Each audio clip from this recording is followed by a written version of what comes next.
Hello friends, आपका स्वागत है हमारे YouTube channel update your GS में।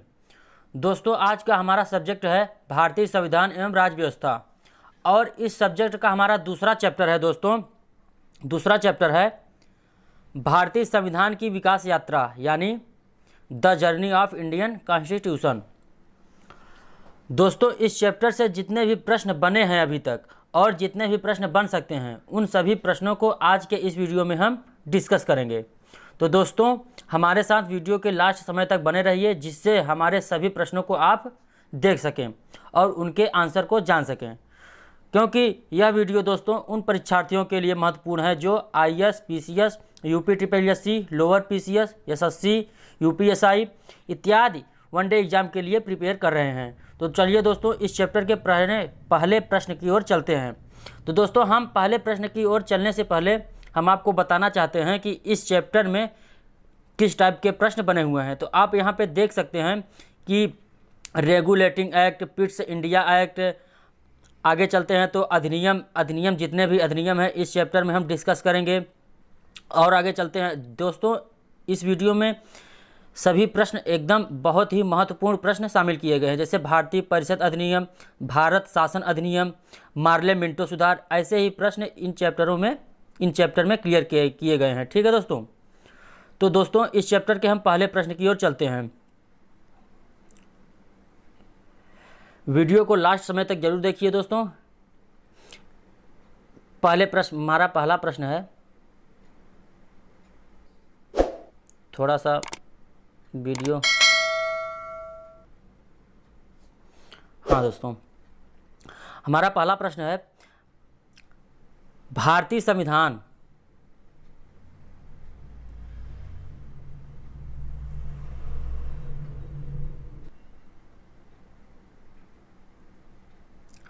पहला प्रश्न है दोस्तों इस चैप्टर का, संविधान के निम्नलिखित कार्यों के संबंध में विचार कीजिए। पहला कथन है बुनियादी नियमों का समूह उपलब्ध कराना। दूसरा कथन है नागरिकों के अधिकारों पर नियंत्रण के संदर्भ में दिशा निर्देश। तीसरा कथन है कुछ साझे मूल्यों की अभिव्यक्त करना, न्यायपूर्ण समाज को सुनिश्चित करना। लास्ट कथन है यह सुनिश्चित करना कि सत्ता में अच्छे लोग आएं। तो दोस्तों, यहाँ प्रश्न पूछा है कि उपर्युक्त कथनों में से कौन सा कथन असत्य है। यहाँ जगह पूछा है दोस्तों, असत्य पूछा है, सत्य नहीं, असत्य है। तो दोस्तों, ये जो 4 ऑप्शन है इनमें से राइट आंसर कौन है, तो आपको बताना चाहते हैं कि इनमें से राइट आंसर है ऑप्शन बी, केवल 5। ठीक है दोस्तों। तो क्वेश्चन नंबर 1 का राइट आंसर ऑप्शन बी हो जाएगा, केवल 5, यानी यही ऑप्शन गलत है, बाकी सब सही है। इसकी व्याख्या को देख लेते हैं दोस्तों। ऑप्शन राइट आंसर भी हो जाएगा। व्याख्या है संविधान का कार्य है कि वह बुनियादी नियमों का ऐसा समूह उपलब्ध कराए जिससे समाज के सदस्यों में न्यूनतम समन्वय और विश्वास बना रहे। इसमें पहला कथन है या स्टेटमेंट समझ सकते हैं कि संविधान द्वारा नागरिकों को प्रदत्त अधिकारों पर नियंत्रण लगाने के संदर्भ में संविधान में स्पष्ट दिशा निर्देश दिए गए हैं। कोई भी सरकार कुछ विषम परिस्थितियों में ही उन्हें सीमित कर सकती है, लेकिन उन्हें समाप्त नहीं कर सकती। उसमें भी अनुच्छेद 20 व 21 के मूल अधिकारों को किसी भी परिस्थिति में नहीं छीना जा सकता।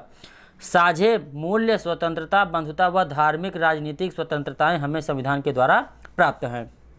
अगला स्टेटमेंट है दोस्तों, स्वतंत्र न्यायपालिका के माध्यम से न्याय व्यवस्था को सुनिश्चित किया गया है। ठीक, और इस का लास्ट स्टेटमेंट है संविधान में सत्ता में आने की प्रक्रिया व उनको प्राप्त अधिकारों का स्पष्ट उल्लेख है, लेकिन उनकी योग्यता के संदर्भ में इतनी चुस्ती नहीं दिखाई गई है, अर्थात ये सुनिश्चित करना कि सत्ता में अच्छे लोग ही आएँ व्यावहारिक रूप से संभव नहीं है। अतः कथन 5 असत्य है। अब हम अगले क्वेश्चन की ओर चलते हैं दोस्तों। इसमें हमारा अगला क्वेश्चन है क्वेश्चन नंबर 2, रेगुलेटिंग एक्ट 1773 में किए गए प्रावधानों में से कौन सा कथन असत्य है। यहाँ भी पूछा है दोस्तों असत्य। जो ऑप्शन ए है, इस अधिनियम द्वारा ब्रिटिश क्राउन का कोर्ट ऑफ डायरेक्टर्स के माध्यम से कंपनी पर नियंत्रण और सशक्त हो गया। दूसरा ऑप्शन है, इस अधिनियम में यह व्यवस्था की गई कि कोर्ट ऑफ डायरेक्टर्स अब 4 वर्ष के लिए चुना जाए। तीसरा कथन है इस अधिनियम के द्वारा बंगाल के गवर्नर को बंगाल का गवर्नर जनरल पद नाम दिया गया। और ऑप्शन डी है इनमें से कोई नहीं। तो इसका जो आंसर है दोस्तों हम आपको बता दें, यहाँ पे मेंशन किया गया है, इसका आंसर राइट आंसर डी हो जाएगा। ठीक है, इसका राइट आंसर डी हो जाएगा, इनमें से कोई नहीं। सभी कथन असत्य हैं, सभी कथन क्या हैं? सत्य हैं। तो इसकी व्याख्या को हम थोड़ा देख लेते हैं दोस्तों। व्याख्या है रेगुलेटिंग एक्ट 1773 के अंतर्गत पहली बार लिखित संविधान प्रस्तुत किया गया तथा कंपनी के प्रशासनिक व राजनीतिक कार्यों को मान्यता मिली। बंगाल के गवर्नर को तीनों प्रेसिडेंसियों यानी बम्बई, मद्रास व कलकत्ता का गवर्नर जनरल कहा जाने लगा। इस एक्ट के तहत बंगाल के प्रथम governor general Lord Warren Hasting थे। बंगाल के प्रथम governor general Lord Warren Hasting थे। यह प्रश्न पूछा गया है कि बंगाल के पहले गवर्नर जनरल कौन हैं। इसके आगे देखते हैं, इसके अतिरिक्त कंपनी पर ब्रिटिश कोर्ट ऑफ डायरेक्टर्स यानी कंपनी की गवर्निंग बॉडी के नियंत्रण के अंतर्गत भारत में इसके राजस्व, नागरिक और सैन्य मामलों की जानकारी ब्रिटिश सरकार को देना आवश्यक कर दिया गया। अतः विकल्प डी सही है। ठीक है, तो अब तीसरे क्वेश्चन की ओर चलते हैं दोस्तों। तीसरा क्वेश्चन है, तीसरा भी क्वेश्चन काफ़ी शानदार है दोस्तों। निम्नलिखित में से किस अधिनियम द्वारा कार्यपालिका एवं न्यायपालिका के बीच शक्ति पृथक्करण की दिशा में बड़ा कदम उठाया गया? Option A Pitt's India act 1784, 1781 का संशोधनात्मक अधिनियम, चार्टर अधिनियम 1813, रेगुलेटिंग एक्ट 1773। तो दोस्तों इस क्वेश्चन का जो राइट आंसर हो जाएगा ऑप्शन बी हो जाएगा, 1781 का संशोधनात्मक अधिनियम। ठीक, इस क्वेश्चन की हम व्याख्या को देख लेते हैं दोस्तों। व्याख्या बहुत ज़रूरी है क्योंकि व्याख्या से भी प्रश्न बहुत ही बार बनते हैं। इसकी व्याख्या है 1781 के संशोधनात्मक अधिनियम का प्रमुख प्रावधान गवर्नर जनरल की परिषद तथा सर्वोच्च न्यायालय के बीच के संबंधों का सीमांकन करना था। इसके अंतर्गत कंपनी के अधिकारी शासकीय रूप से किए गए अपने कार्यों के लिए सर्वोच्च न्यायालय के कार्यक्षेत्र से बाहर हो गए। अतः विकल्प बी सही है, राइट आंसर ऑप्शन बी, 1781 का संशोधनात्मक अधिनियम। ठीक, अब हम क्वेश्चन नंबर 4 की ओर चलते हैं दोस्तों। क्वेश्चन नंबर जो 4 है, ब्रिटिश ईस्ट इंडिया कंपनी ने चाय के व्यापारिक एकाधिकार को खो दिया। क्वेश्चन फिर से पढ़ लेते हैं। ब्रिटिश ईस्ट इंडिया कंपनी ने चाय के व्यापारिक एकाधिकार को खो दिया किस अधिनियम द्वारा? ऑप्शन ए 1793 के चार्टर अधिनियम द्वारा, ऑप्शन बी 1813 के चार्टर अधिनियम द्वारा, ऑप्शन सी 1833 के चार्टर अधिनियम द्वारा और ऑप्शन डी हो जाएगा आपका 1853 के चार्टर अधिनियम द्वारा। तो इस क्वेश्चन का राइट आंसर हो जाएगा दोस्तों ऑप्शन सी हो जाएगा 1833 के चार्टर अधिनियम द्वारा। इसकी व्याख्या जो है दोस्तों आप देख सकते हैं। चार्टर अधिनियम 1833 के अंतर्गत कंपनी ने न केवल चाय के व्यापारिक अधिकार को खो दिया बल्कि उसके सभी व्यापारिक अधिकार पूर्णतः समाप्त कर दिए गए। इस प्रकार कंपनी का कार्य ब्रिटिश सरकार की ओर भारत पर केवल शासन करना रह गया था। अतः विकल्प सी राइट आंसर। ठीक है, अब हम अगले क्वेश्चन की ओर चलते हैं। Question number 5।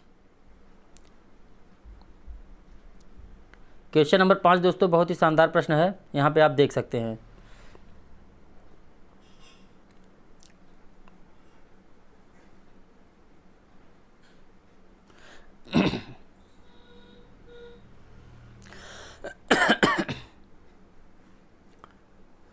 भारतीय परिषद अधिनियम इंडियन काउंसिल एक्ट 1861 के संबंध में निम्नलिखित कथनों में से कौन से कथन सही हैं? तो पहला कथन है दोस्तों, इस अधिनियम ने गवर्नर जनरल की शासी परिषद में गैर सरकारी सदस्यों को सम्मिलित कर लोकप्रियता का एक पुट डाल दिया। और दूसरा कथन है दोस्तों,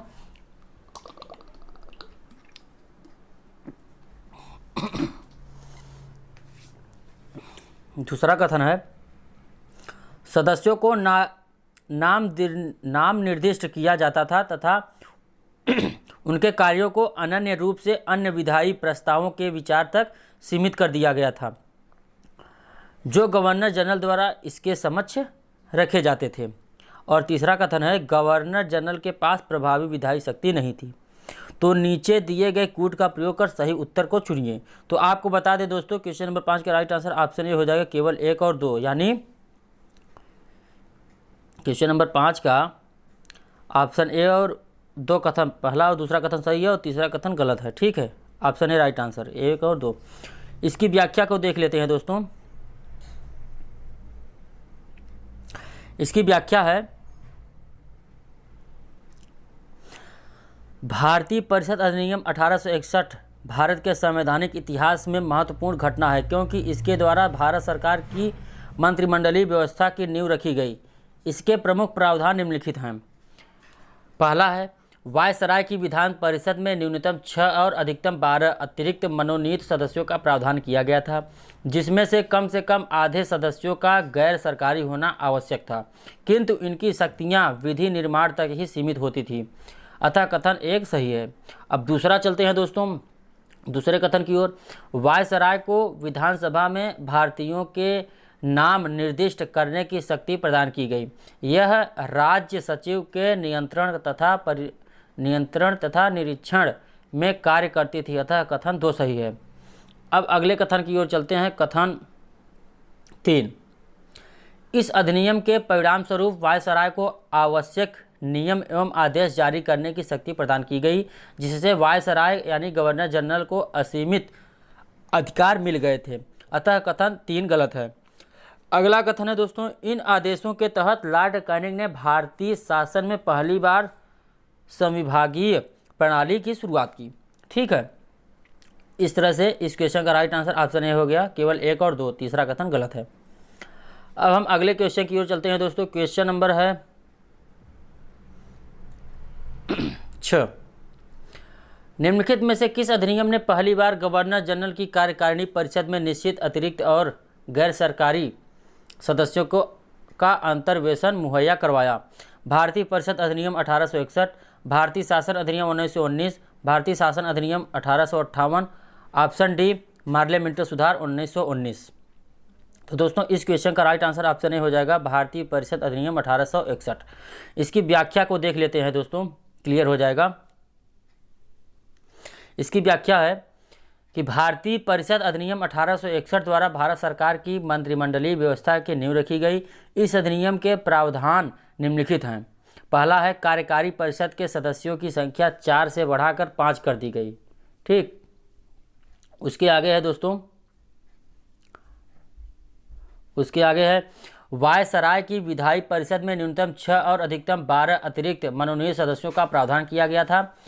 उनमें से कम आधे सदस्यों का गैर सरकारी होना आवश्यक था, किंतु इनकी शक्तियां विधि निर्माण तक ही सीमित थीं। अतः विकल्प ए सही है। अगला कथन है, वायसराय को विशेषाधिकार तथा आपात स्थिति में अध्यादेश जारी करने की शक्ति प्रदान की गई, जिसके तहत लॉर्ड कैनिंग ने भारतीय शासन में पहली बार पोर्टफोलियो प्रणाली की शुरुआत की। और लास्ट कथन है, इस अधिनियम ने बम्बई और मद्रास प्रेसिडेंसियों को कानून बनाने की शक्ति वापस कर विकेंद्रीकरण की प्रक्रिया की शुरुआत की। ठीक है, अब अगले क्वेश्चन की ओर चलते हैं। क्वेश्चन नंबर है हमारा दोस्तों 7। काफ़ी शानदार क्वेश्चन है। इस क्वेश्चन को हम पढ़ते हैं।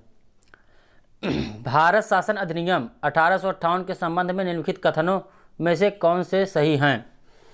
कथन 1 है, ब्रिटिश क्राउन ने ईस्ट इंडिया कंपनी से भारत पर संप्रभुता ग्रहण की थी। दूसरा कथन है, ब्रिटिश संसद ने भारत के शासन के लिए पहला कानून ब्रिटिश क्राउन के प्रत्यक्ष शासन के अधीन ही अधिनियमित किया था। और लास्ट कथन है, यह अधिनियम देश के प्रशासन में बिना किसी लोकप्रिय सहभागिता वाले निरंकुश साम्राज्यिक नियंत्रण के सिद्धांत से अधिशासित था।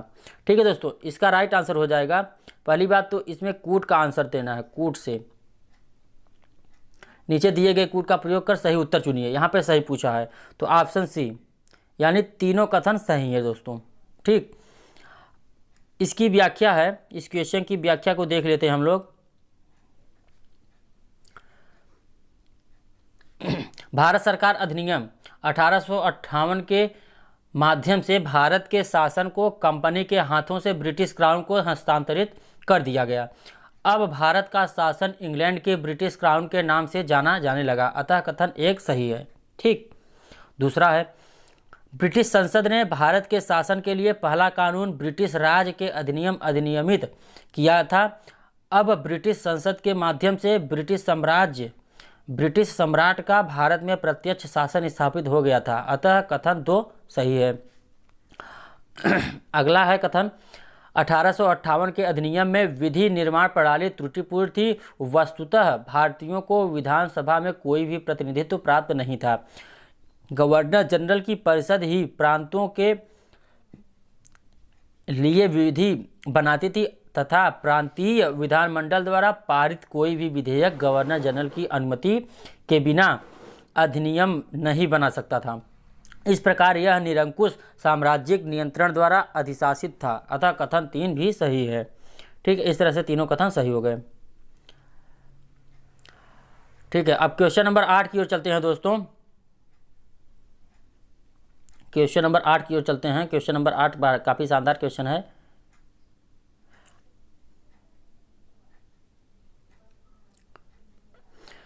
निम्नलिखित में से किस अधिनियम के माध्यम से भारत में पहली बार मुसलमानों के लिए पृथक निर्वाचक मंडल की व्यवस्था की गई थी?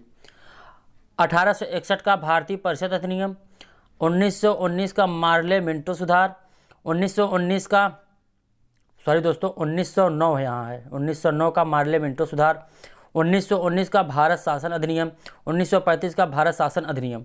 तो ठीक है, यहाँ पे इस क्वेश्चन का राइट आंसर ऑप्शन बी हो जाएगा 1909 का मार्ले मिंटो सुधार। ठीक है, अब हम क्वेश्चन नंबर 9 की ओर चलते हैं।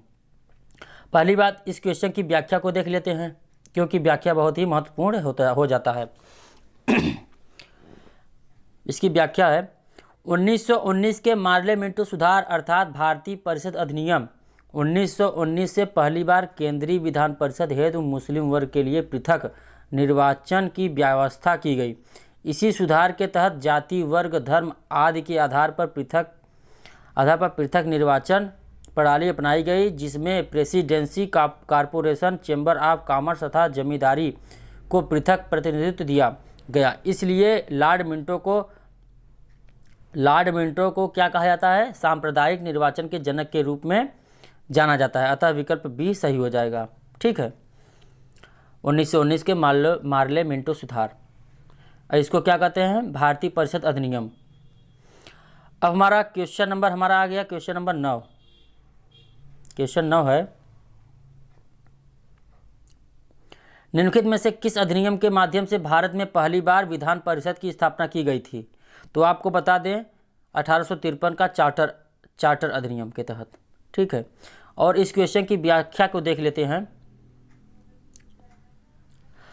चार्टर अधिनियम 1853 के अंतर्गत संपूर्ण भारत के लिए एक पृथक विधान परिषद की स्थापना की गई और इसी परिषद ने आगे चलकर लघु संसद का रूप ग्रहण कर लिया। इसके द्वारा भारतीय केंद्रीय विधान परिषद में सर्वप्रथम क्षेत्रीय प्रतिनिधित्व के सिद्धांत को प्रतिपादित किया गया, अतः विकल्प सी राइट आंसर। 1853 का चार्टर अधिनियम। Question number 10। क्वेश्चन नंबर 10 है दोस्तों, यहाँ पे आप देख सकते हैं कि क्वेश्चन नंबर 10 लिखा हुआ है, निम्नलिखित में से कौन सा एक, क्वेश्चन नंबर 10 है, निम्नलिखित में से कौन सा एक 1773 के रेगुलेटिंग एक्ट का उपबंध नहीं था? इसने ईस्ट इंडिया कंपनी के ऊपर संसदीय पर्यवेक्षण की शुरुआत की। बंगाल की सरकार गवर्नर जनरल एवं 4 सदस्यों की परिषद में निहित थी। इसने योग्यताओं पर सभी प्रतिबंधों को हटाकर कोर्ट ऑफ प्रोफाइटर्स में मत की शक्ति को बदल दिया। ऑप्शन डी है, गवर्नर जनरल में निर्णायक मत निहित किया गया था। ठीक है, तो क्वेश्चन नंबर 10 का राइट आंसर हो जाएगा ऑप्शन सी हो जाएगा दोस्तों। इसने योग्यताओं पर सभी प्रतिबंधों को हटाकर कोर्ट ऑफ प्रोपाइटर्स में मत की शक्ति को बदल दिया था। ठीक है, इसकी व्याख्या देख लेते हैं थोड़ा सा। इसकी व्याख्या है, रेगुलेटिंग एक्ट 1773 के प्रमुख प्रावधान निम्नलिखित हैं। भारत में कंपनी के प्रशासन पर ब्रिटिश नियंत्रण की शुरुआत हुई। दूसरा है बम्बई व मद्रास प्रेसिडेंसी को कलकत्ता प्रेसिडेंसी के अधीन कर दिया गया। बंगाल कलकत्ता प्रेसिडेंसी में गवर्नर जनरल व 4 सदस्यों वाले परिषद के नियंत्रण में सरकार की स्थापना की गई। गवर्नर जनरल में निर्णायक मत निहित किया गया। अगला है 1774 में सुप्रीम कोर्ट की स्थापना की गई। सर इलिजाह इम्पे प्रथम मुख्य न्यायाधीश थे।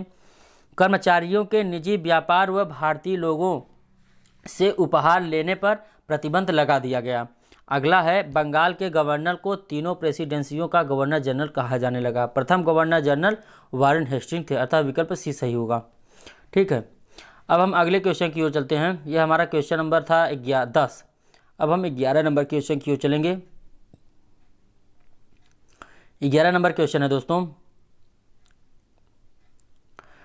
निम्नलिखित में से किस अधिनियम के अंतर्गत भारतीय विधान परिषद को बजट पर बहस करने की शक्ति प्राप्त हुई? भारतीय परिषद अधिनियम 1861, भारतीय परिषद अधिनियम 1892, भारतीय परिषद अधिनियम 1909, भारत शासन अधिनियम 1919। तो इसका राइट आंसर आप देख रहे हैं, भारतीय परिषद अधिनियम 1892 हो जाएगा। और इस क्वेश्चन की व्याख्या को हम थोड़ा देख लेते हैं।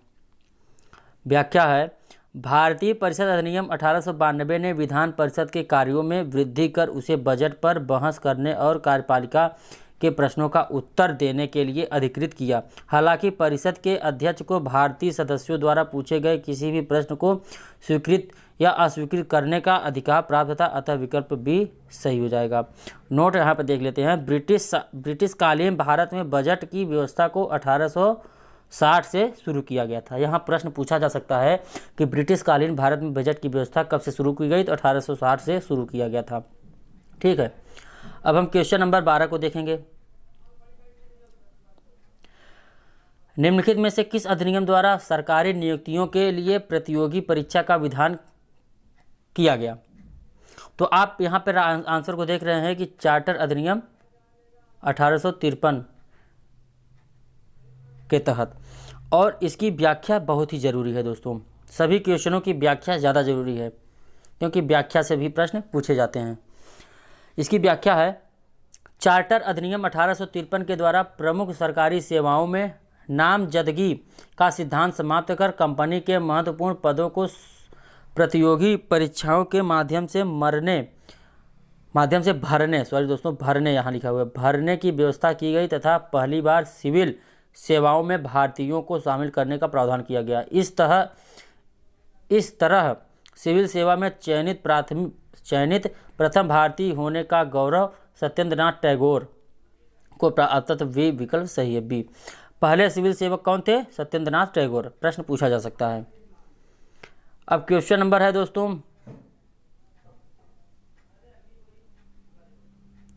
क्वेश्चन नंबर है 13। क्वेश्चन को पढ़िए, तब से हम पानी पी लेते हैं।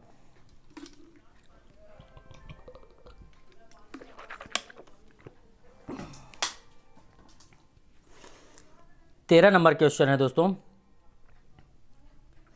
1892 का भारतीय परिषद अधिनियम इस अर्थ में उचित था कि इसने भारतीय नागरिकों को पूर्ण जनतांत्रिक निर्वाचन प्रणाली प्रदान की, विधान परिषदों को कार्यकारिणी के ऊपर पूर्ण नियंत्रण प्रदान किया, तत्कालीन परिस्थितियों में उदारवादी निर्वाचन पद्धति स्वीकार करके विधान परिषदों का कार्यकारिणी के ऊपर कुछ नियंत्रण स्वीकार किया। इनमें से कोई नहीं। क्वेश्चन नंबर 13 का राइट आंसर आपको दिख रहा है, ऑप्शन सी हो जाएगा। तत्कालीन परिस्थितियों में उदारवादी निर्वाचन पद्धति स्वीकार करके विधान परिषदों का कार्यकारिणी के ऊपर कुछ नियंत्रण स्वीकार किया।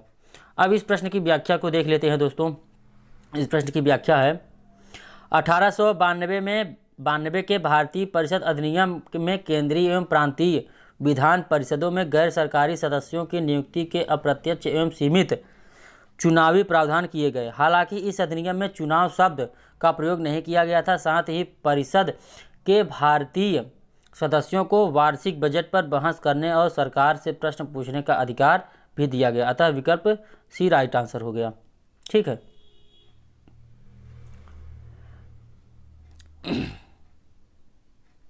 अब हमारा अगला प्रश्न है इस चैप्टर का।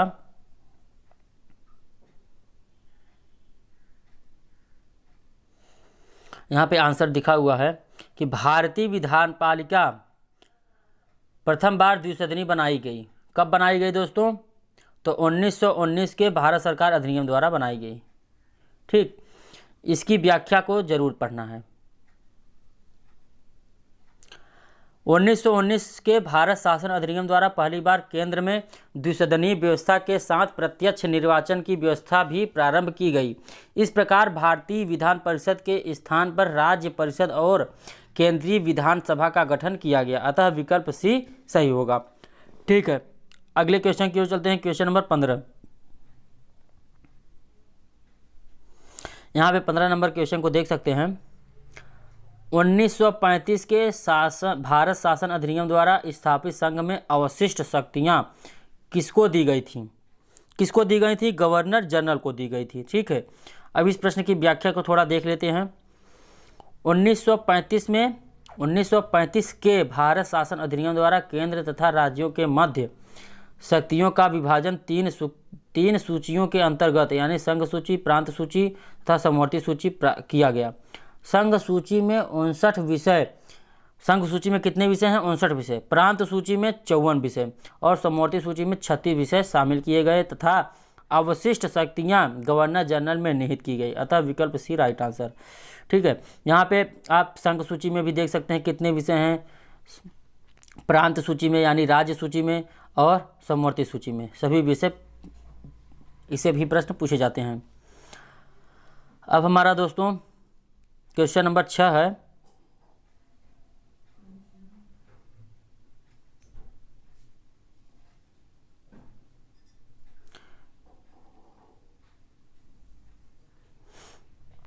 थोड़ा छोटा कर लेते हैं दोस्तों, तभी समझ में आएगा। 16 नंबर क्वेश्चन है। प्रश्न में दो कथन है, कथन 1 तथा कथन 2। इन दोनों कथनों का सावधानी पूर्वक परीक्षण कीजिए और नीचे दिए गए कूट का प्रयोग कर सही उत्तर चुनिए। तो कूट है, ऑप्शन ए है, कूट में पहला ए है, दोनों कथन अलग अलग सही हैं और कथन सेकंड और कथन फर्स्ट का सही स्पष्टीकरण है। बी है, दोनों कथन अलग अलग सही हैं किंतु कथन सेकंड और कथन फर्स्ट का सही स्पष्टीकरण नहीं है। ऑप्शन सी है, कथन फर्स्ट सही है किंतु कथन सेकंड गलत है। और डी है, कथन फर्स्ट गलत है और कथन सेकंड सही है। तो इसमें हमारा पहला कथन जो है उसको देख लेते हैं। भारत शासन अधिनियम 1935 में केंद्र में द्वैध शासन आरंभ हुआ। और कथन 2 है, प्रांतों को प्रांतीय स्वायत्तता प्रदान की गई। इसमें दोस्तों राइट आंसर ऑप्शन बी हो जाएगा। दोनों कथन अलग अलग सही हैं किंतु कथन सेकंड और कथन से का स्पष्टीकरण नहीं है। ठीक है, अब इसकी व्याख्या देख लेते हैं।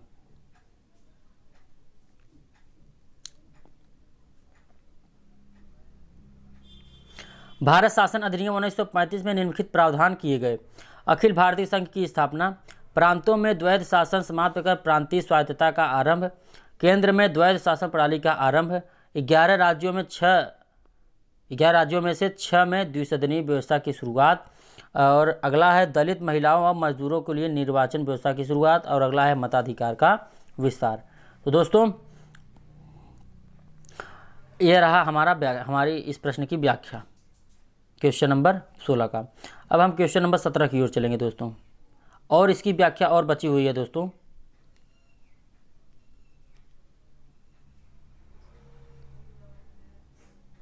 भारतीय रिजर्व बैंक की स्थापना, भारत शासन अधिनियम 1858 के तहत सृजित यानी भारत परिषद की समाप्ति। और अगला है संघीय लोक सेवा आयोग यानी प्रांतीय सेवा आयोग और 2 या 2 से अधिक राज्यों के लिए संयुक्त सेवा की स्थापना। और अगला है अधिनियम के तहत 1937 में संघीय न्यायालय की स्थापना।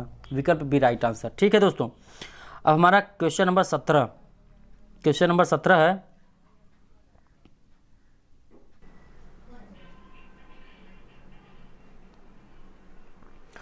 उन्नीस 1909 के मार्ले मिंटो सुधार के संदर्भ में निम्नलिखित कथनों पर विचार कीजिए। पहला कथन है, इसने भारत में सांप्रदायिक प्रतिनिधित्व की शुरुआत की।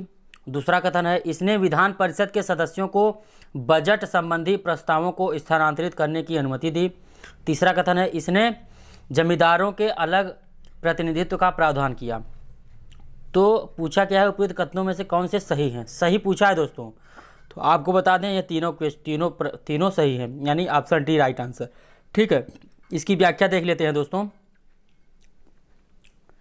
इसकी व्याख्या है भारत शासन अधिनियम 1909 को मार्ले मिंटो सुधार यानी लॉर्ड मार्ले तत्कालीन भारत सचिव और लॉर्ड मिंटो भारत के तत्कालीन वायसराय के नाम से भी जाने जाते थे। ठीक है, यानी मार्ले अलग हैं और लॉर्ड मिंटो अलग हैं। अब इसकी व्याख्या को आगे देख लेते हैं दोस्तों। इसके तहत विधान परिषदों यानी केंद्रीय 16 से 60 और प्रांतीय दोनों के आकार में वृद्धि की गई। अगला कथन है इसने सदस्यों को पूरक प्रश्न पूछने यानी बजट पर प्रस्ताव लाने आदि की अनुमति देकर दोनों स्तरों पर विधान परिषदों के परामर्शात्मक कार्यों का प्रस्ताव किया। अतः कथन 2 सही है। अगला कथन देखते हैं इसे पृथक निर्वाचन मंडल की अवधारणा को स्वीकार करके मुसलमानों के लिए सांप्रदायिक प्रतिनिधित्व प्रणाली प्रस्तुत की। इसके तहत मुस्लिम सदस्यों का चुनाव केवल मुस्लिम मतदाताओं द्वारा किया जाना था। इस प्रकार अधिनियम ने सांप्रदायिक प्रतिनिधित्व को वैध कर दिया और इसलिए लॉर्ड मिंटो और सांप्रदायिक निर्वाचन के जनक के रूप में जाना जाता है। अतः कथन 1 सही है। इसने प्रेसिडेंसी कॉरपोरेशन वाणिज्य मंडलों विश्वविद्यालयों और जमींदारों के पृथक प्रतिनिधित्व का भी प्रावधान किया। अतः कथन तीसरा सही है, यानी तीनों कथन सत्य हैं। ठीक है, अब हमारा क्वेश्चन नंबर है 18 नंबर क्वेश्चन है दोस्तों।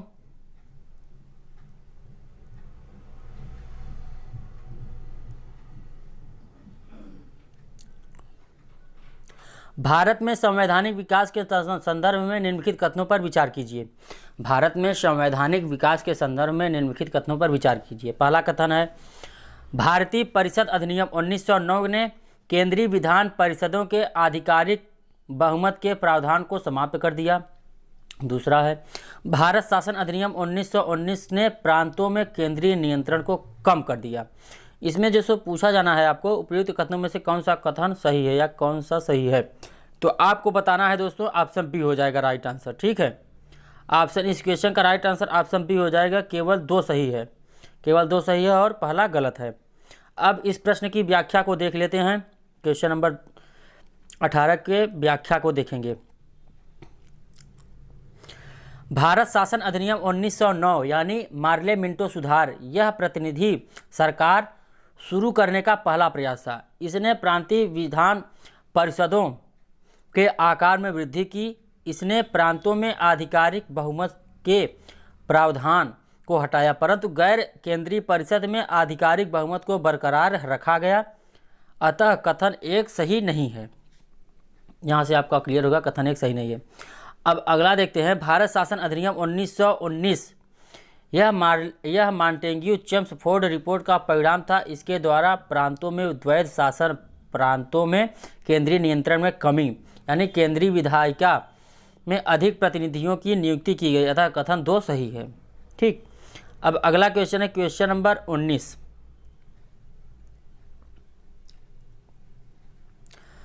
भारत सचिव का पद निम्नलिखित में से किसके द्वारा बनाया गया था? तो आप देख सकते हैं या इसका राइट आंसर 1858 का भारत शासन अधिनियम द्वारा।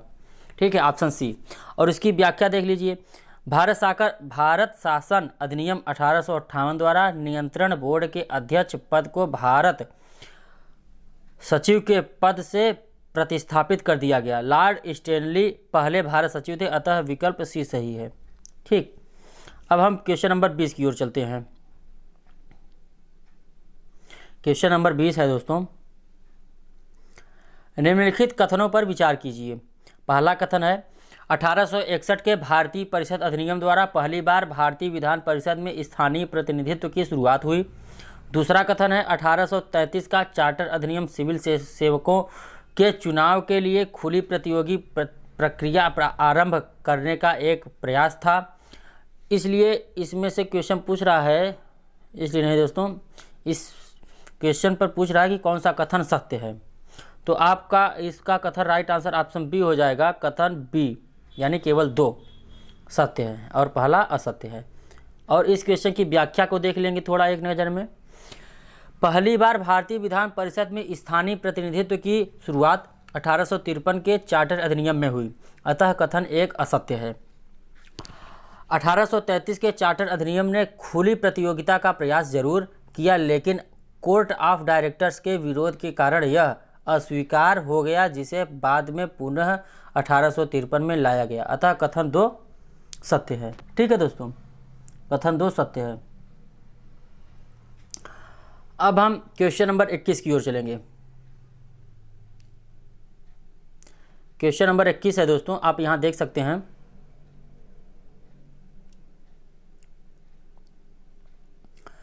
एक्ट ऑफ सेटलमेंट किस एक्ट की त्रुटियों को दूर करने के लिए पारित किया गया? आप यहां देख सकते हैं, इसका राइट आंसर ऑप्शन ए होगा 1773 रेगुलर एक्ट की त्रुटियों को। और इसकी व्याख्या को आप यहां से पढ़ सकते हैं कि रेगुलेटिंग एक्ट 1773 की कमियों को दूर करने के लिए उद्देश्य से एक्ट ऑफ सेटलमेंट यानी 1781 लाया गया था। इसके तहत कलकत्ता की सरकार को बंगाल, बिहार और उड़ीसा के लिए भी विधि निर्माण की शक्ति प्रदान की गई। इसके अतिरिक्त न्यायालय एवं सरकार को अपने अपने कार्यों के अंतर्गत भारत के सामाजिक धार्मिक रीति रिवाजों का सम्मान करने का भी निर्देश दिया गया था। विकल्प ए सही है। ठीक, 1773 रेगुलेटिंग एक्ट। यह क्वेश्चन नंबर हमारा 21 था। अब क्वेश्चन नंबर 22 की ओर चलेंगे।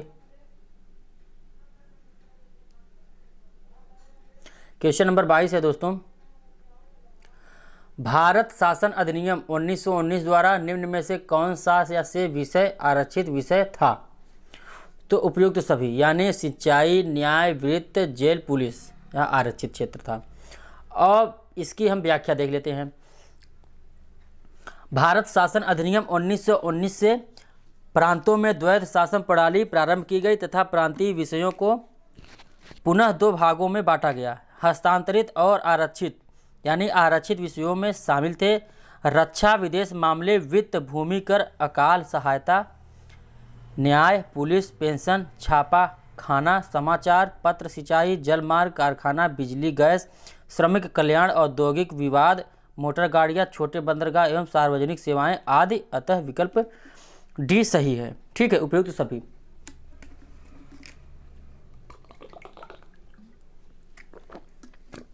अगले क्वेश्चन की ओर चलते हैं दोस्तों।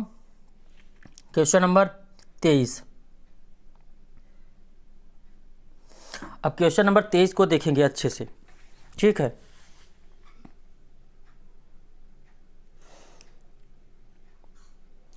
उन्नीस के भारत सरकार अधिनियम के परिणाम स्वरूप शुरू हुई द्वैध शासन प्रणाली के संदर्भ में निम्नलिखित कथनों पर विचार कीजिए। पहला कथन, इस प्रणाली के जन्मदाता सर लियोनेल कर्टिस थे। अगला है, इस प्रणाली के अंतर्गत सभी विषयों को 2 भागों यानी केंद्रीय और प्रांतीय प्रांतियों में विभाजित कर दिया गया। इस तरह से क्वेश्चन नंबर 23 का राइट आंसर ऑप्शन बी हो जाएगा केवल 2। केवल 2 यानी दूसरा सही है, पहला गलत है। सही पूछा है, सॉरी दोस्तों, ऑप्शन ए होगा right answer. Very very sorry, option A. इस प्रणाली के जन्मदाता सर लियोनेल कर्टिस थे। ठीक है, और ऑप्शन बी गलत है। इसकी व्याख्या को जरूर देखिए। प्रांतों में द्वैध शासन के जनक लियोनेल कर्टिस थे, अतः कथन एक सही है। द्वैध शासन प्रणाली के अंतर्गत प्रांतीय विषयों का 2 भागों में विभाजित किया गया। आरक्षित तथा हस्तांतरित आरक्षित विषयों का शासन गवर्नर और उसकी परिषद द्वारा तथा हस्तांतरित विषयों का शासन यानी गवर्नर भारतीय मंत्रियों की सलाह से करता था, अतः कथन 2 सही नहीं है। ठीक, अगले क्वेश्चन की ओर चलते हैं। क्वेश्चन नंबर है हमारा 24। निम्नलिखित में से किस अधिनियम के प्रावधानों को हितैषी निरंकुशवाद की संज्ञा दी गई? भारत शासन अधिनियम 1919, भारतीय परिषद अधिनियम 1892, भारत शासन अधिनियम 1935, भारतीय परिषद अधिनियम 1909। ठीक है, तो क्वेश्चन नंबर 24 का राइट आंसर ऑप्शन डी हो जाएगा, भारतीय परिषद अधिनियम 1909। अब इसकी व्याख्या देख लेते हैं। भारतीय परिषद अधिनियम 1909 के प्रावधानों को हितैषी, निरंकुशवाद अथवा संवैधानिक तानाशाही की संज्ञा दी जाती है। इसके निम्न कारण हैं। पहला, 1909 के सुधारों से जनता को केवल नाममात्र सुधार ही प्राप्त हुए। दूसरा, इसके द्वारा सांप्रदायिकता को वैधानिकता प्रदान की गई। विकल्प D right answer, option D, भारतीय परिषद अधिनियम 1909। ठीक, अब हम क्वेश्चन नंबर 25 की ओर चलते हैं। क्वेश्चन नंबर 25 है,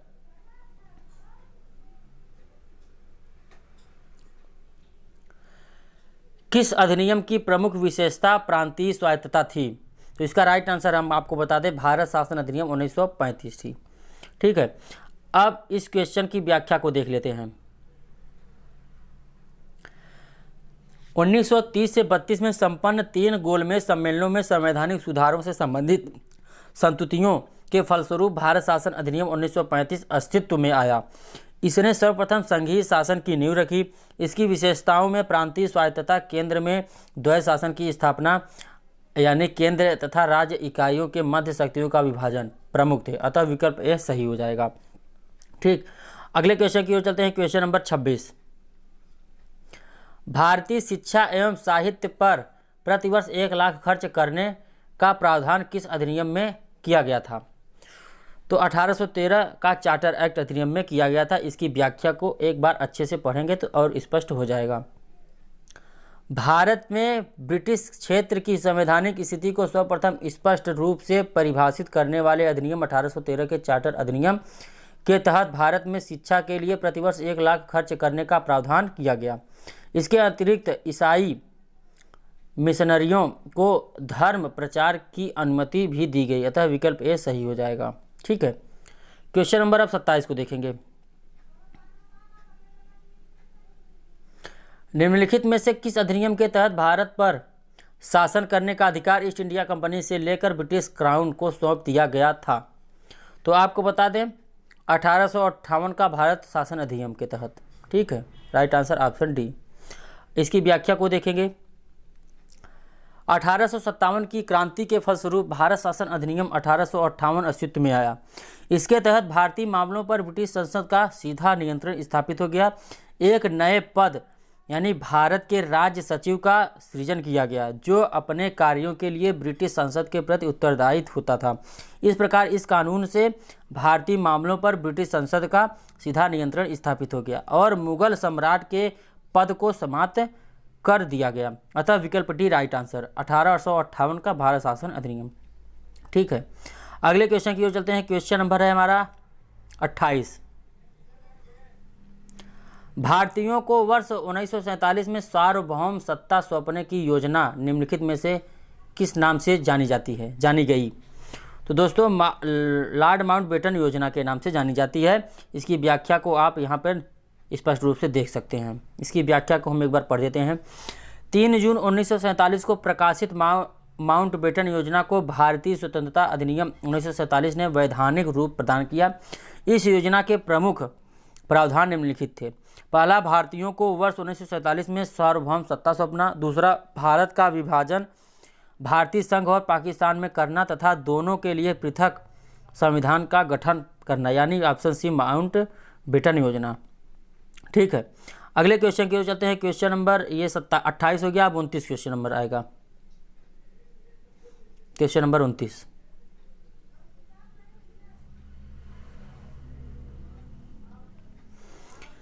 है आप यहाँ क्वेश्चन नंबर 29 को स्पष्ट रूप से देख सकते हैं। क्वेश्चन नंबर 29 है, भारत में पहली बार उत्तरदायी शासन यानी जैसे शब्दों का प्रयोग किस अधिनियम में किया गया था? भारत में पहली बार उत्तरदायी शासन जैसे शब्दों का प्रयोग किस अधिनियम में किया गया था? तो 1919 का भारत शासन अधिनियम में उत्तरदायी शासन जैसे शब्दों का प्रयोग किया गया था।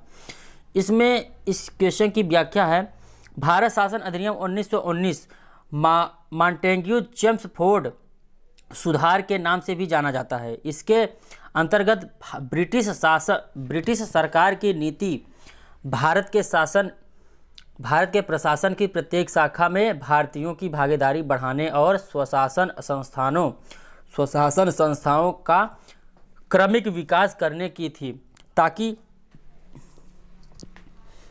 ताकि ब्रिटिश साम्राज्य के आंतरिक भाग के रूप में उत्तरदायी सरकार की प्रगतिशील प्राप्ति की जा सके। अतः विकल्प बी राइट आंसर हो जाएगा। विकल्प बी में हो जाएगा 1919 का भारत शासन अधिनियम। ठीक है, अब हम क्वेश्चन नंबर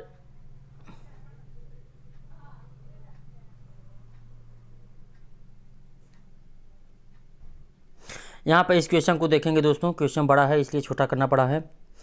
1909 के भारतीय परिषद अधिनियम के संदर्भ में निम्नलिखित कथनों पर विचार कीजिए। ये जो कथन है 4 ठो, इसको देखना है। पहला कथन है 1909 के अधिनियम के अंतर्गत पहली बार किसी भारतीय को वायसराय या गवर्नर की कार्यकारिणी परिषद के साथ संबंध होने का प्रावधान किया गया।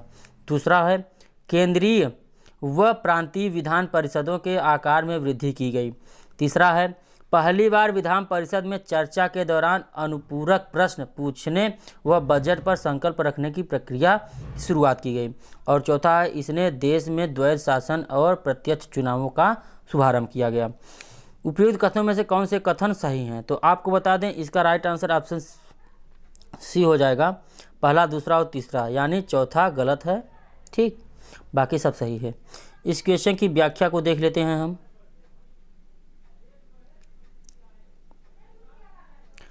1909 के अधिनियम को मार्ले मिंटो सुधार अधिनियम के नाम से भी जाना जाता है। इसके अंतर्गत पहली बार किसी भारतीय को वायसराय या गवर्नर की कार्यकारिणी परिषद के साथ संबंध होने का प्रावधान किया गया। सत्येंद्र प्रसाद सिन्हा वायसराय की कार्यकारिणी परिषद के प्रथम भारतीय सदस्य बने। अतः कथन 1 सही है।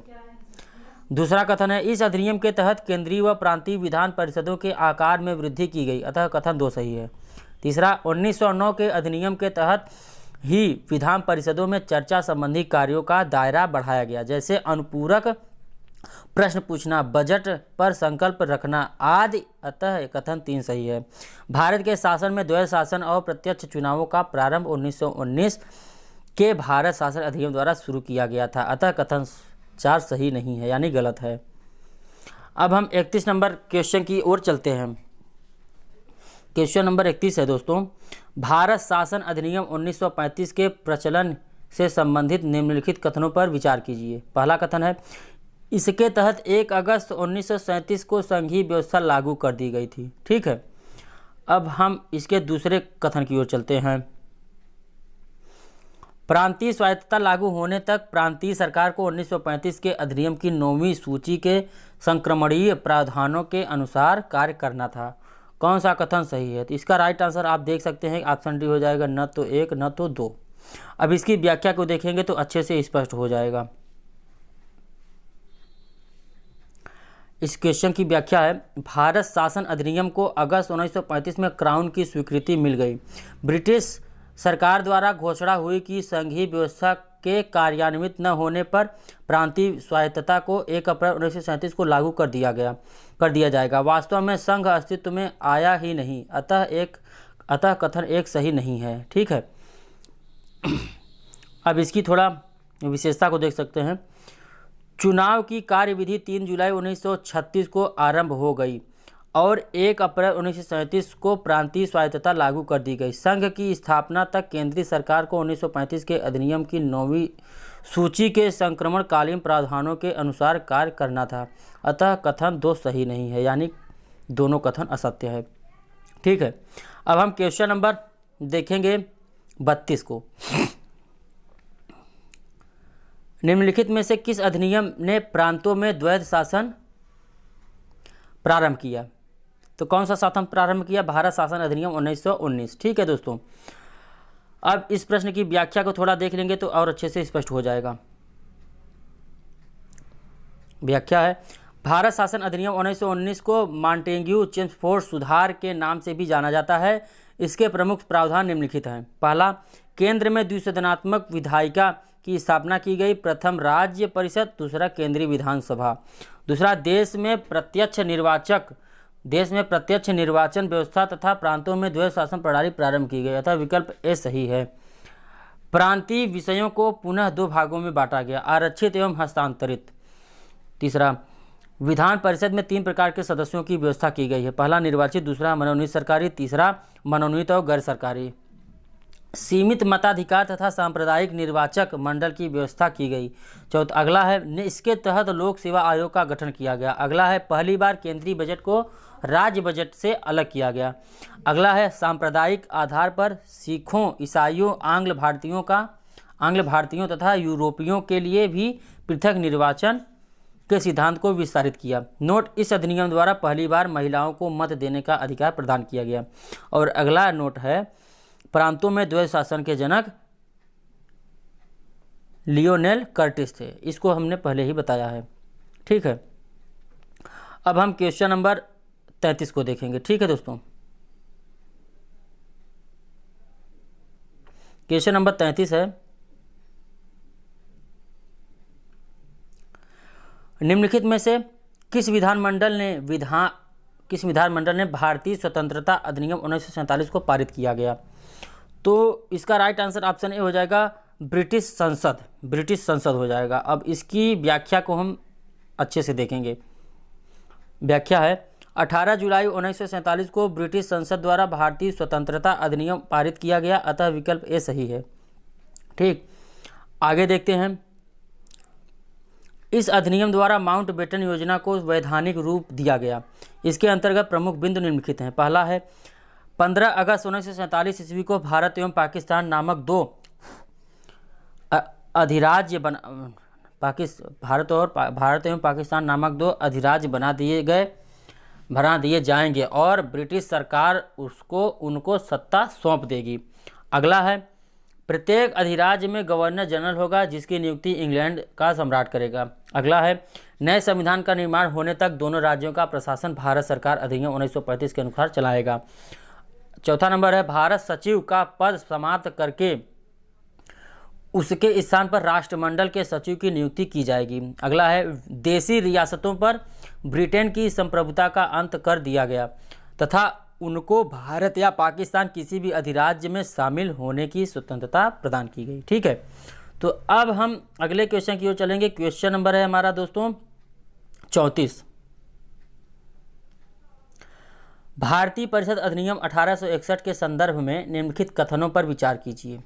पहला है, वायसराय के विधान परिषद में नियुक्त 3 गैर आधिकारिक सदस्यों में से एक सर दिनकर राव थे। दूसरा है, इस अधिनियम में पंजाब प्रांत के लिए पृथक विधान परिषद की स्थापना के लिए प्रावधान किया गया। तो इसमें से हमारा पूछ रहा है प्रश्न कि निम्नलिखित में से कौन से कथन सही हैं। तो आपको बता दें, यहाँ पे आपको दिख रहा है कि दोनों कथन सही हैं, 1 और 2 दोनों सही हैं। अब इसकी व्याख्या थोड़ा देखेंगे। व्याख्या है, भारतीय परिषद अधिनियम 1861 भारत के संवैधानिक इतिहास में एक महत्वपूर्ण घटना है क्योंकि इसके द्वारा भारत सरकार की मंत्रिमंडलीय व्यवस्था की नींव रखी गई थी। इसकी विशेषता को देख लेंगे। 1862 में तत्कालीन वायसराय लॉर्ड कैनिंग ने विधान परिषद में 3 भारतीयों, बनारस के राजा, पटियाला के महाराजा और सर दिनकर राव को अपनी विधान परिषद में मनोनीत किया, अतः कथन 1 सही है। दूसरा है, इस अधिनियम में बंगाल उत्तर पश्चिमी सीमांत प्रांत और पंजाब के लिए नई विधान परिषदों की स्थापना के लिए भी प्रावधान किया गया, अतः कथन 2 भी सही है। इस तरह से दोनों कथन सही हो गए। ठीक है दोस्तों, अब हम क्वेश्चन नंबर 35 की ओर चलेंगे। 35 नंबर क्वेश्चन बहुत ही शानदार प्रश्न है, इसको अच्छे से पढ़ेंगे तभी समझ में आने वाला है। भारत शासन अधिनियम 1919 किस प्रकार भारत शासन अधिनियम 1935 से अलग था? फिर से पढ़ेंगे क्वेश्चन।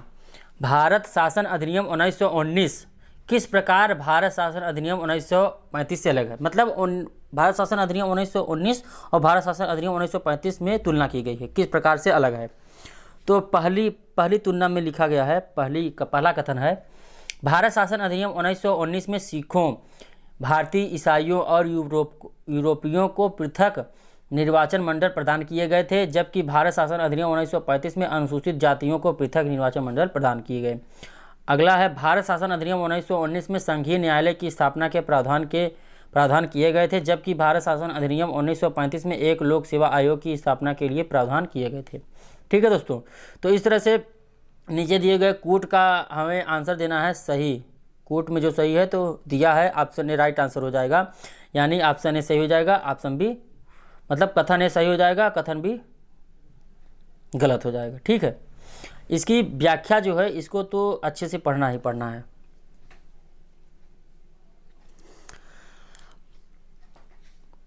व्याख्या है दोस्तों, भारत शासन अधिनियम 1919 के द्वारा सिखों, भारतीय ईसाइयों, आंग्ल भारतीयों और यूरोपियों के लिए पृथक निर्वाचन व्यवस्था की स्थापना की गई।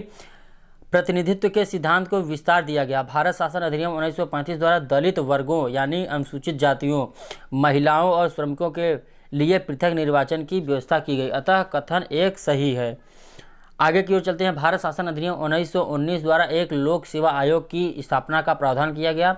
भारत शासन अधिनियम 1935 द्वारा एक संघीय न्यायालय की स्थापना का प्रावधान किया गया था जिसे 1937 में स्थापित किया। अतः कथन 2 सही नहीं है। ठीक है, अगले क्वेश्चन की ओर चलते हैं। क्वेश्चन नंबर दोस्तों 36। क्वेश्चन नंबर 36 है। यहाँ पे आप देख सकते हैं कि भारतीय स्वतंत्रता अधिनियम 1947 के संदर्भ में निम्नलिखित कथनों पर विचार करें। पहला कथन है दोस्तों, आप देख सकते हैं पहले कथन को, भारत के गवर्नर जनरल को राज्य के अध्यक्ष के रूप में नामित किया गया था। दूसरा है, गवर्नर जनरल के पास किसी विधेयक को वीटो करने का अधिकार सुरक्षित था। तीसरा है, वायसराय के पद को समाप्त कर दिया गया, लेकिन भारत के राज्य सचिव का पद वर्ष 1950 तक सक्रिय रहा। ठीक है, तो इसमें पूछा है उपयुक्त कथनों में से कौन सा कथन सही है। तो आपको बता दें, इसमें से कथन 1 और 2 सही है और तीसरा गलत है। ठीक है दोस्तों, अब इसकी व्याख्या को देखेंगे तो और स्पष्ट हो जाएगा। भारतीय स्वतंत्रता अधिनियम 1947 ने भारत के गवर्नर जनरल और प्रांतीय गवर्नरों को राज्यों के संवैधानिक प्रमुख के रूप में नियुक्ति किया। उन्हें सभी मामलों में संबंधित मंत्रिपरिषद की सलाह के अनुरूप कार्य करना आवश्यक था। अतः कथन 1 सही है। ठीक है, अब इसके आगे की व्याख्या को यहाँ पर देखेंगे, इस लाइन में है, इस अधिनियम ने विधेयकों को वीटो करने या अपनी मंजूरी के लिए कुछ विधेयकों को आरक्षित करने के अधिकार से ब्रिटिश शासक को वंचित कर दिया, लेकिन यह विशेष अधिकार गवर्नर जनरल के लिए आरक्षित बना रहा। गवर्नर जनरल के पास ब्रिटिश शासन के नाम पर किसी भी विधेयक को स्वीकार करने की संपूर्ण शक्ति बनी रही। अतः कथन 2 सही है। वायसराय के पद को और ब्रिटेन में भारत सचिव के पद को समाप्त कर दिया गया। भारत सचिव की सभी शक्तियां राज्य सचिव यानी राष्ट्रमंडल मामलों को दे दी गई। अतः कथन 3 सही नहीं है, यानी कथन 1 और 2 सही है, तीसरा कथन असत्य है।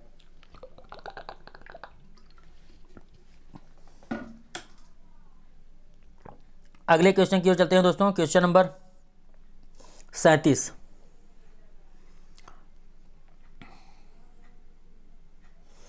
पिट्स इंडिया एक्ट 1784 के संदर्भ में निम्नलिखित कथनों पर विचार कीजिए। पहला कथन है, इसके द्वारा बॉम्बे और मद्रास प्रेसिडेंसी के गवर्नर को बंगाल के गवर्नर जनरल के अधीनस्थ किया गया। दूसरा है, इसमें कंपनी के सेवकों को किसी निजी व्यापार में संलग्न होने से प्रतिबंधित किया गया। तीसरा है, इसने कंपनी के वाणिज्यिक और राजनीतिक कार्यों के बीच विभेद किया। ठीक है, तो इस तरह से यहाँ से पूछ रहा है उपयुक्त कथनों में से कौन से कथन सही हैं। तो यहाँ पे हम कह सकते हैं कि केवल राइट आंसर केवल सी होगा, केवल तीसरा, यानी इसने कंपनी के वाणिज्यिक और राजनीतिक कार्यों के बीच विभेद किया, यानी पहला और दूसरा गलत है, तीसरा सही है। अब इसकी व्याख्या को थोड़ा देखेंगे दोस्तों।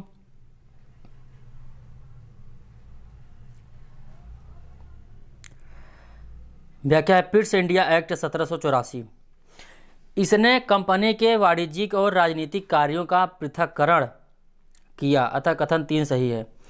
इसने निदेशक मंडल कोर्ट ऑफ डायरेक्टर्स को वाणिज्यिक मामलों के प्रबंधन की अनुमति तो दी, लेकिन राजनीतिक मामलों का प्रबंधन करने के लिए नियंत्रण बोर्ड यानी बोर्ड ऑफ कंट्रोल नामक एक नया निकाय बनाया। इस प्रकार इसने द्वैध शासन प्रणाली स्थापित की।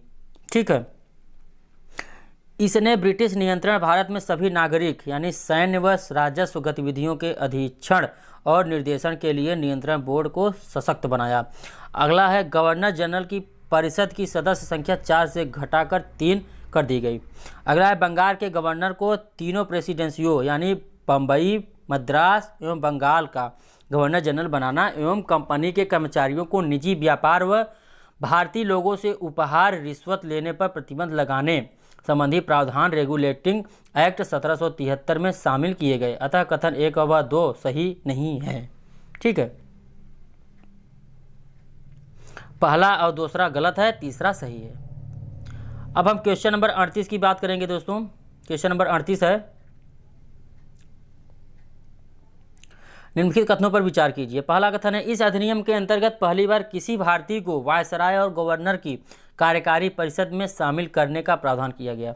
दूसरा है, इस अधिनियम ने सांप्रदायिक प्रतिनिधित्व प्रणाली की शुरुआत की जिसे पृथक निर्वाचन कहा जाता है। और इससे संबंधित अगला फैक्ट यहाँ जगह है। तीसरा कथन है दोस्तों, इस अधिनियम ने केंद्रीय परिषद में सरकारी बहुमत को बनाए रखा लेकिन प्रांतीय परिषदों में गैर सरकारी बहुमत की अनुमति दी। तो यहाँ पूछ रहा है उपयुक्त विशेषताओं में से निम्नलिखित अधिनियम के प्रावधान। ठीक है, तो इसका राइट आंसर हो जाएगा ऑप्शन सी हो जाएगा, भारतीय परिषद अधिनियम 1909 यानी मार्ले मिंटो सुधार। इसकी व्याख्या को आप देखेंगे तो अच्छे से स्पष्ट हो जाएगा। ठीक है दोस्तों, इसकी व्याख्या के देखेंगे तो आपको अच्छे से स्पष्ट हो जाएगा। आ रहे हैं, थोड़ा मिस्टेक हो गया दोस्तों।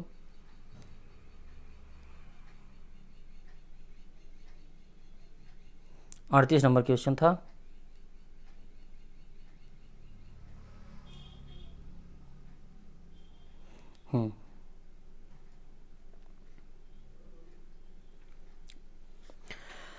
व्याख्या इसकी, भारतीय परिषद अधिनियम 1909 में मार्ले मिंटो सुधार के रूप में भी जाना जाता है। इसने दोनों केंद्रीय और प्रांतीय विधान परिषदों के आकार में काफ़ी वृद्धि की। ठीक है, अगला है, इसने केंद्रीय विधान परिषद में आधिकारिक बहुमत बनाए रखा लेकिन प्रांतीय विधान परिषदों को गैर आधिकारिक बहुमत प्रदान किया। अगला है, इसने दोनों स्तरों पर विधान परिषदों के विचारात्मक कार्यों को आगे बढ़ाया। उदाहरण स्वरूप सदस्यों को अनुपूरक प्रश्न पूछने तथा बजट पर प्रस्ताव रखने आदि की अनुमति दी गई। अगला है, इसने पहली बार वायसराय और गवर्नर की कार्यकारी परिषदों के साथ भारतीयों को एसोसिएशन बनाने का प्रावधान किया। अगला है, इसने पृथक निर्वाचन की अवधारणा को स्वीकार करते हुए मुसलमानों के लिए सांप्रदायिक प्रतिनिधित्व की एक प्रणाली शुरू की। अतः विकल्प सी सही है। अगले क्वेश्चन की ओर चलते हैं। क्वेश्चन नंबर 39, भारत शासन अधिनियम 1935 द्वारा स्थापित संघ में अवशिष्ट शक्तियां प्रदान की गई हैं। कौन सी? गवर्नर जनरल को। ठीक, इस प्रश्न की व्याख्या को देख लेंगे थोड़ा। व्याख्या है, भारत शासन अधिनियम 1935 द्वारा केंद्र में द्वैध शासन की स्थापना अर्थात केंद्र तथा राज्य इकाइयों के मध्य शक्तियों का विभाजन किया गया। संघ सूची में 59 विषय, प्रांत सूची में 54 विषय और समवर्ती सूची में 36 विषय शामिल किए गए तथा अवशिष्ट शक्तियां गवर्नर जनरल को प्रदान की गई। अतः विकल्प बी राइट आंसर हो जाएगा, गवर्नर जनरल। दोस्तों इसकी व्याख्या जो है इसके पहले प्रश्नों में भी हमने इसको वर्णित किया है। ठीक है, एक्सप्लेन किया है। अब हम अगले क्वेश्चन की ओर चलते हैं। Question number 40। क्वेश्चन नंबर 40 है दोस्तों, भारतीय संविधान सभा के संदर्भ में निम्नलिखित कथनों पर विचार कीजिए। इसके सदस्यों का निर्वाचन प्रांतीय विधान सभाओं के सदस्यों द्वारा अप्रत्यक्ष रूप किया गया था। दूसरा है, निर्वाचन सार्वभौमिक वयस्क मताधिकार के आधार पर हुए थे। तीसरा है, डॉक्टर सच्चिदानंद सिन्हा संविधान सभा के प्रथम अध्यक्ष यानी अस्थायी अध्यक्ष थे। इसकी व्याख्या, इसका पूछ रहा है उपयुक्त कथनों में से कौन से कथन सही हैं। तो यहाँ पर केवल 1 और 3 सही है, बाकी दूसरा गलत है। ठीक है, इस प्रश्न की व्याख्या को देखेंगे। व्याख्या है, वर्ष 1945-46 में भारत में प्रांतीय चुनाव संपन्न हुए। जैसे प्रांतीय विधानमंडल के सदस्यों द्वारा फिर संविधान सभा के प्रतिनिधियों को चुना गया। संविधान सभा के सदस्यों को सार्वभौमिक वयस्क मताधिकार के आधार पर नहीं चुना गया था। ठीक है, अगले क्वेश्चन की ओर चलते हैं। क्वेश्चन नंबर है हमारा 41। निम्नलिखित कथनों पर विचार कीजिए। पहला कथन है, नेहरू की अध्यक्षता में गठित अंतरिम मंत्रिमंडल में एस राधाकृष्णन शिक्षा मंत्री थे। दूसरा, डॉक्टर एस राधाकृष्णन कभी भी कांग्रेस के सदस्य नहीं रहे तथा ब्रिटिश राज के विरुद्ध आंदोलन में सक्रिय नहीं रहे। तो उपयुक्त कथनों में से कौन से कथन सही नहीं है पूछा है, यहाँ पे ध्यान देना, सही नहीं है। तो दोस्तों ऑप्शन ए राइट आंसर हो जाएगा, केवल एक सही नहीं है, बाकी सभी सही हैं। ठीक है, दोनों, दूसरा सही है, पहला गलत है। इसकी व्याख्या को देखेंगे तो अच्छे से स्पष्ट हो जाएगा। नेहरू की अध्यक्षता में गठित अंतरिम मंत्रिमंडल में सी राजगोपालाचारी शिक्षा मंत्री थे, अतः कथन एक सही नहीं है। आपको बता दें, डॉक्टर राधाकृष्णन कभी भी कांग्रेस के सदस्य नहीं रहे और न ही वह ब्रिटिश राज के विरुद्ध संघर्ष में सक्रिय रहे, अतः कथन 2 सही है। ठीक है,